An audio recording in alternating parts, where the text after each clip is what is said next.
কি গুরুদেব, এটা কি হাল হয়েছে আপনার? শুয়োরের বাচ্চা, দেখতে পাচ্ছিস না কি হয়েছে? বাড়া 3-4টে ছেলে আমার ক্যাম্পে ঢুকে আমাকে ঠাপিয়ে দিয়ে গেল।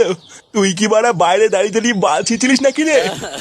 মানে গুরুদেব, আমি অনেক চেষ্টা করেছিলাম ঠেকানোর, কিন্তু পারিনি। তা কি করে পারবি? আমাকে ঠাপ খেতে দেখে তো ভালোই মজা লাগছিল তোর। লেওরা এইভাবে কেলিয়ে হাড় করে থেতো করে দিয়ে গেল। এবার তো দেখছি বাটি হাতে রাস্তায় বসতে হবে। চোদনা এইভাবে দাঁড়িয়ে দাঁড়িয়ে কি বাল দেখছিস?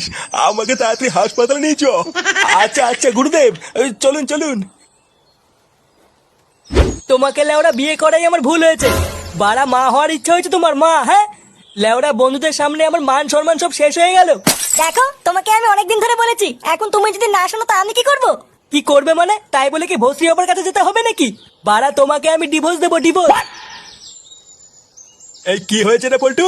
বৌমার সাথে ওইভাবে ঝগড়া করছিস কেন? দেখো বাবা, তুমি যেটা জানো না সেটা নিয়ে কথা বলবো না। এটা আমার আর ওর ব্যাপার, তুমি যাও এখান থেকে। কি হয়েছে? কি বললি? যত বড় মুখ নেই তত বড় কথা, মেরে তোর মুখ ভেঙে দেবো। কোনো কাজকর্মের বেলায় নেই, ইনকামের বেলায় নেই, আবার বইয়ের উপরে গরম। আর একবার যদি শুনি তুই বৌমার সাথে ঝগড়া করেছিস, তাহলে তোর কপালে কষ্ট আছে বলে দিলাম। তোমার জন্য বাড়া আজকে বাবাও আমাকে উল্টো পাল্টা কথা বলে গেল। লেওরা তোমাকে তো আমি ডিভোর্স দেবই, এই বলে গেলাম।